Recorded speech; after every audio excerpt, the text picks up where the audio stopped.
Muhammad Shallallahu Alaihi Wasallam yang saat ini lagi dibagi-bagi di Masjid Nabawi. Kenapa kalian tidak berebut untuk mendapatkan akan warisan-warisan Nabi Muhammad? Begitu mereka mendengar akan ucapan daripada Sayyidina Abu Hurairah, maka mereka ada berlari ke Al-Masjidun Nabawi. Sementara Sayyidina Abu Hurairah menunggunya di pasar. Tidak lama mereka datang kembali. Saya Abu Hurairah bertanya, apa yang kalian dapat? Mereka mengatakan, ya Abu Hurairah, engkau mengatakan bahwasanya warisan Nabi Muhammad SAW lagi dibagi-bagi di Al-Masjidun Nabawi. Namun kami manakala memasuki Masjid Nabawi tidak ada akan warisan-warisan Nabi Muhammad SAW. Kenapa? Karena mereka menganggap yang namanya warisan adalah harta, uang, dolar, begitu.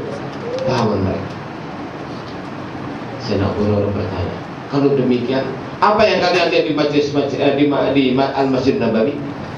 Mereka mengatakan, kami melihat di Al-Masjid Nabawi ada beberapa kelompok-kelompok. Ada kelompok-kelompok golongan orang yang berdoa, berzikir, dan ada pula kelompok-kelompok orang-orang yang belajar akan ilmu, orang yang mempelajari akan syariat Nabi Muhammad Shallallahu Alaihi Wasallam. Apa kata Sayyidina Abu Hurairah? Dzaka miratsu Muhammad. Ketahuilah bahwasanya mereka-mereka yang duduk belajar mendalami akan syariat Nabi Muhammad Shallallahu Alaihi Wasallam, mempelajari akan al-halal wal haram. Ketahuilah apa yang mereka pelajari itulah hakikat daripada warisan Nabi Muhammad Shallallahu Alaihi Wasallam. Harta dunia sia-sia. Kita tidak diciptakan untuk mengumpulkan akan harta. Kita tidak diciptakan untuk memperbanyak akan dunia. Tidak. Kenapa? Karena yang namanya dunia, harta tidak kita bawa mati. Tidak kita bawa mati. Makanya Rasul Shallallahu Alaihi Wasallam mengingatkan betapa manusia yang betul-betul sadar akan kehidupan di dunia, yaitu hanya sesaat, hanyalah untuk memantapkan akan persiapan kita lil akhirah. Rasulullah Shallallahu Alaihi Wasallam mengingatkan, la yanbaghi li ahadin minad dunya illa thalatha. Dalam riwayat illa bi ihda thalatha. Tidak berhak manusia apapun alasannya dalam kehidupan di dunia ini untuk berhubungan dengan dunia terkecuali untuk salah satu daripada tiga hal itu. Hanya untuk salah satu dari tiga hal itu. Yang pertama, kita berhubungan dengan dunia hanya untuk memantapkan akan ibadah kita, untuk memantapkan akan ibadah kita. Kedua, kita berhubungan dengan dunia untuk membeli akan pakaian guna kita menutup akan aurat kita. Yang ketiga, kita berhubungan dengan dunia, mencari akan dunia untuk menaungi akan diri-diri kita di dalam beribadah kepada Allah Subhanahu wa Ta'ala. Hanya ini saja. Apapun alasan kita, kalau lebih dari itu, famazada fahuwa hisab. Kalau lebih dari itu, dipastikan ini memberatkan akan perjalanan yang menuju Allah Subhanahu wa Ta'ala. Apalagi kelak dihisab oleh Allah Subhanahu wa Ta'ala. Apa arti dihisab oleh Allah? Diberdirikan di hadapan Allah Subhanahu wa Ta'ala, yang mana tidak ada tim pembela. Manakala dia berdiri di hadapannya, hanyalah Allah yang akan memintakan pertanggungjawaban detik per detik daripada umurnya. Dia tidak melihat ke arah kanan kecuali amalan-amalan kebaikannya, tidak melihat ke arah kiri kecuali amalan-amalan keburukan. Tidak ada tim pembela. Apa jadinya kalau si hamba sampai diberdirikan di hadapan Allah Subhanahu wa Ta'ala gara-gara terlalu menghabiskan akan waktunya, umurnya hanya dengan dunia dan dunia, apapun alasannya, binasa. Binasa. Pada Sayyidatuna Aisyah radhiyallahu anha meriwayatkan hadis dari Habibiha wa Rasuliha Sayyidina Muhammad SAW, man husib faqad halak. Ketahuilah, siapa orang bila sampai diberdirikan di hadapan Allah Subhanahu wa taala dipastikan binasa. Ini yang ditakutkan oleh Rasul sallallahu alaihi wasallam. Maka Rasulullah sallallahu alaihi wasallam memerintahkan kepada kita, mengarahkan kita untuk selalu menomorsatukan akan majelis-majelis ilmu seperti yang telah disebutkan oleh Al-Habib Naufal bin Abdillah Al-Ka'ab. Majelis inilah yang harus kita utamakan. Sesibuk apapun kita harus menomorsatukan majelisul ilmu. Justru majelisul ilmu inilah yang mana Allah Subhanahu wa taala menciptakan kita untuk supaya kita menjadi ahli majelisul ilmu. Sayyidina Abdullah bin Abbas meriwayatkan akan firman Allah Subhanahu wa taala, "Wa ma khalaqtul jinna wal insa illa liya'budun." "Wa ma khalaqtul jinna wal insa illa liya'budun." Tidaklah aku menciptakan jin dan manusia terkecuali hanya dan hanya liya'budun. Berkata beliau, "Ai illa liya'lamun." Agar supaya mereka itu kenal bahwa aku adalah penciptanya. Aku tidak menciptakan mereka di dunia ini terkecuali agar mereka mengetahui bahwa akulah Kholiknya. Terhubung untuk supaya kita bisa mengenal Allah Subhanahu wa taala, maka kita harus menjalani akan sarananya. Apa sarananya? Sarananya adalah majalisul ilm, majelis ilmu. Majelis-majelis semacam inilah yang kita kelak akan membanggakannya. Bukan toko kita, bukan bisnis kita, tapi 1 jam kita berada di majelis ini yang kelak akan mengembirakan Allah Subhanahu wa taala dan Rasulnya. Allahumma sholli ala sayyidina. Ini yang harus kita utamakan. Sesibuk apapun kita harus menomorsatukan majelis semacam ini. Lebih-lebih yang tua-tua ini. Maaf, yang tua-tua ini justru harus lebih perhatian terhadap majelis-majelis semacam ini daripada mereka-mereka yang masih muda. Mereka-mereka yang sudah punya anak, punya cucu. Ini yang harus sadar bahwa antara dirinya dengan al-maut, kematian, yang mana dalam masalah kematian yang diutamakan, yang ditanya adalah al-a'mal, al-ibadah. Ketahuilah ibadah kita tidak bakalan diterima oleh Allah terkecuali melalui jalur ilmu. Tidak cukup kita husnudzon. Yang penting Allah Subhanahu wa taala Maha Pemurah. Kita beribadah tapi tidak mengetahui syarat rukunnya, tidak mengenal akan ilmunya, dijamin tidak akan diterima oleh Allah Subhanahu wa taala. Tidak akan diterima oleh Allah Subhanahu wa taala. Ingat dalam hadis Tabarani, Rasulullah sallallahu alaihi wasallam bersabda, "Ruba jama'atin yusalluna jama'atan wa hum khamsuna nafaran wa lam tuqbal min ahadihim shalah."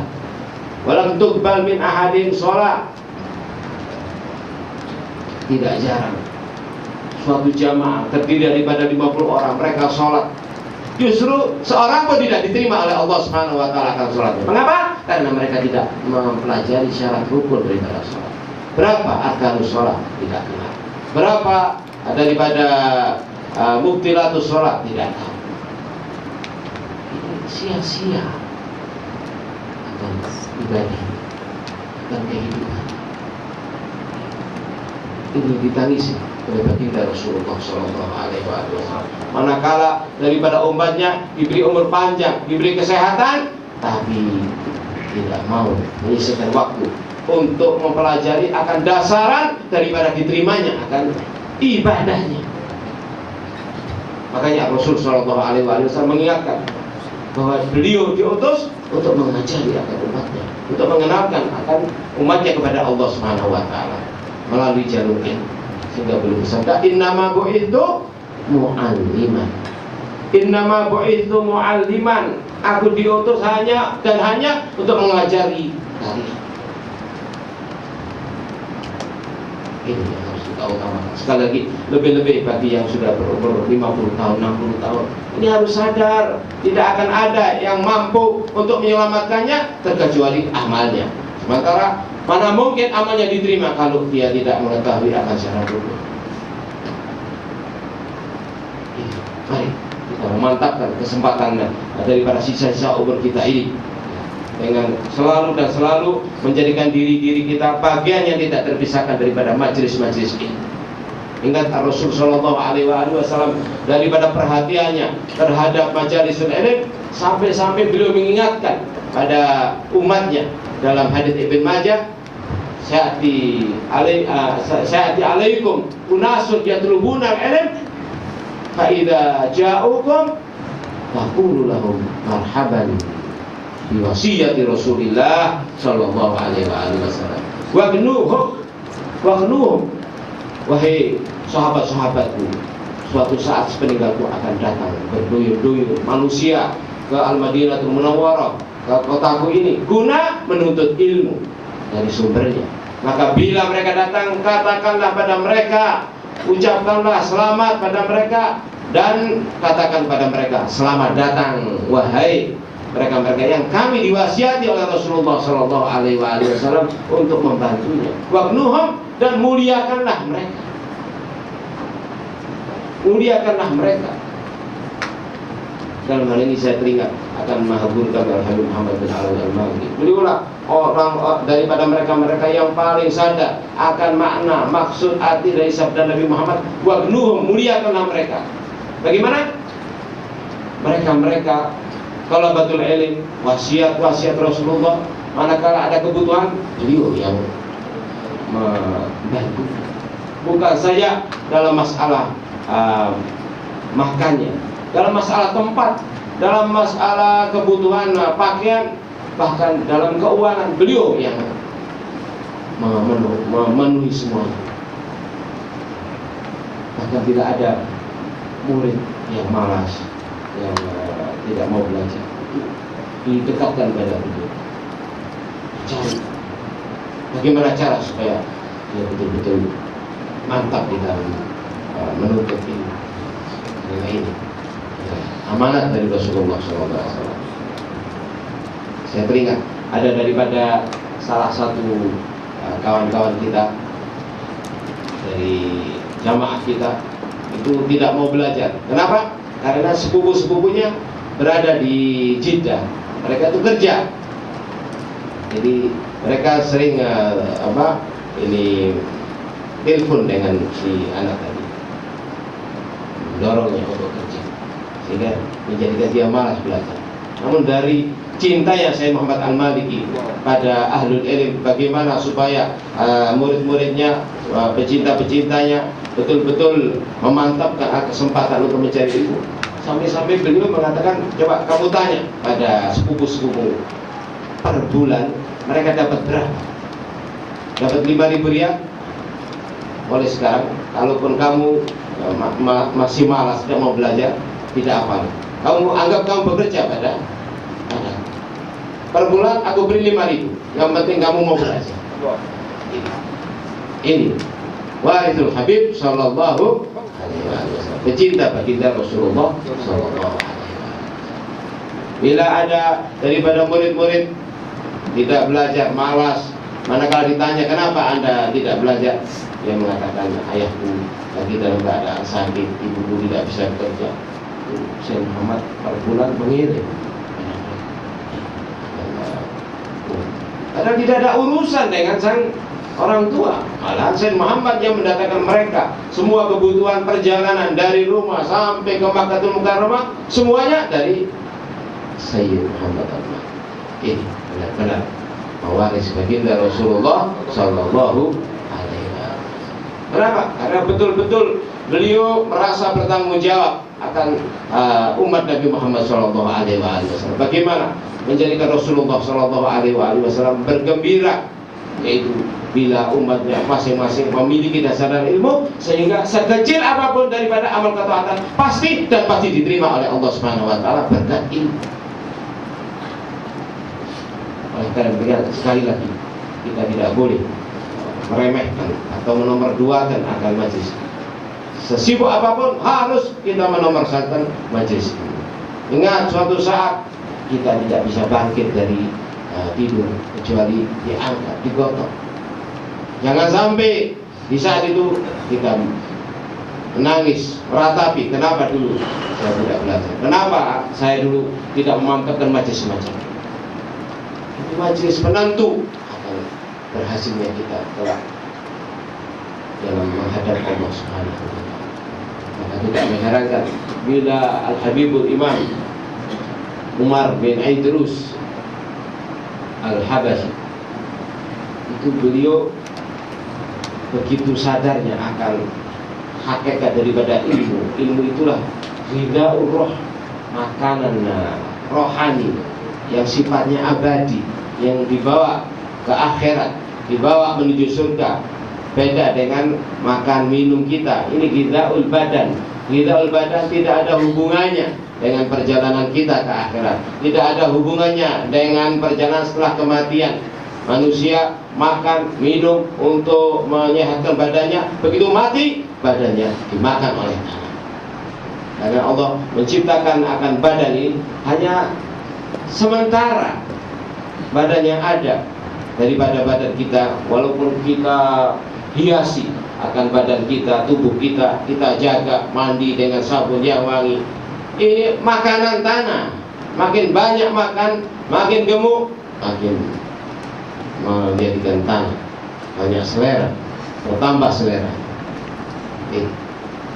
Maka karena sadarnya beliau demikian, beliau justru memerintahkan bacaan atau doa alhamdulillahilladzi at'amana hadza wa razaqana min ghairi haulin minna wala quwwah. Itu justru apa? Dibaca di majlisul ilmi. Selepas kita belajar, dianjurkan untuk baca alhamdulillahilladzi at'amana hadza wa razaqana min ghairi haulin minna wala quwwah. Kenapa demikian? Karena inilah makanan yang akan kita bawa mati, yang mana anak kita tidak akan bisa membantu kita, keluarga kita tidak akan bisa menolong kita, hanya amalan kita. Makanan ilmu inilah yang akan kita bawa mati. Inilah al-ghidha yang sebenarnya, yang dimaksud oleh baginda Rasulullah SAW dalam doanya alhamdulillahilladzi at'amana hadza wa razaqana min ghairi haulin minna wala quwwah. Sementara kita selama ini mungkin sampai mati pun tidak menyadari bahwa doa ini adalah untuk majelis ilmu. Ini karena jauhnya kita dari kesadaran kita untuk apa kita dihidupkan. Jadi kita merasa dalam kehidupan ini hanya makan, hanya minum, bisnis, melakukan amalan-amalan yang tidak ada hubungannya dengan perjalanan kita di akhirat.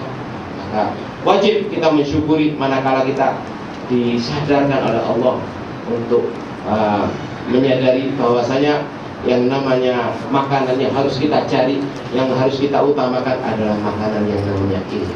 Ini yang harus kita pegang mulai sekarang. Tidak boleh kita merasa putus asa dengan mengatakan saya sudah tua, bagaimana akan belajar. Malah harus disadarkan dirinya bahwasanya selagi kita hidup di dunia, walaupun hanya tersisa 1 hari, harus kita manfaat.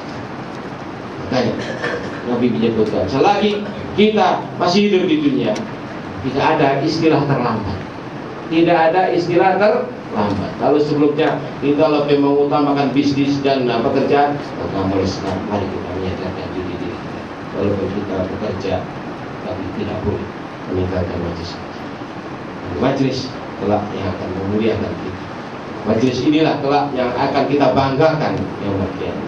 Majelis inilah kelak yang menjadikan Rasulullah SAW bangga, sehingga dengan demikian menjadikan kita daripada mereka-mereka yang pantas diakui sebagai umat Nabi Muhammad Sallallahu Alaihi Wasallam. Sekali lagi, jangan sampai kita merasa sudah tua sehingga dengan demikian tidak giat belajar. Sekali lagi, istilah tua-tua ini malah yang harus lebih belajar, harus lebih giat.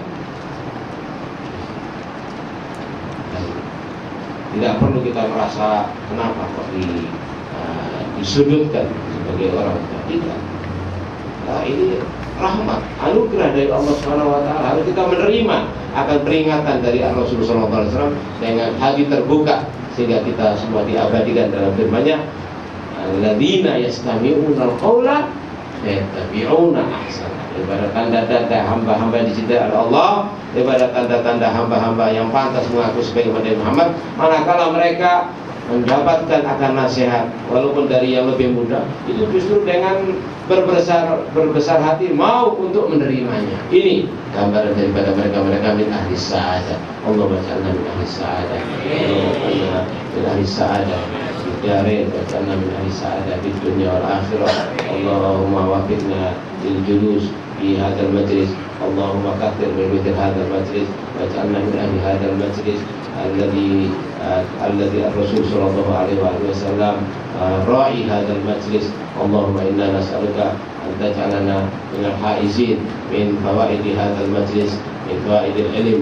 اللهم اجعلنا من أهل العلم النافع، اللهم اجعلنا من العلماء العاملين النافعين المباركين، اللهم اجعلنا من العلماء الجامعين بين الشريعة والطريق والحقيقة، واجعلنا من العلماء الجامعين بين الظاهر والباطن، واجعلنا من العلماء الذين اختلطوا وتختلط العلوم النافعة في قلوبهم وبأرواحهم وبنفوسهم بعظامهم بشعورهم بجلودهم وبعروقهم وبدمائهم وبدموعهم وبكل جزء من أجزاء أبدانهم مع كمال الصحة والعافية وطول العمر والنعمة الضافية بحق النبي محمد سيد البرية، وصلى الله على سيدنا محمد وعلى آله وصحبه وسلم. الحمد لله رب العالمين.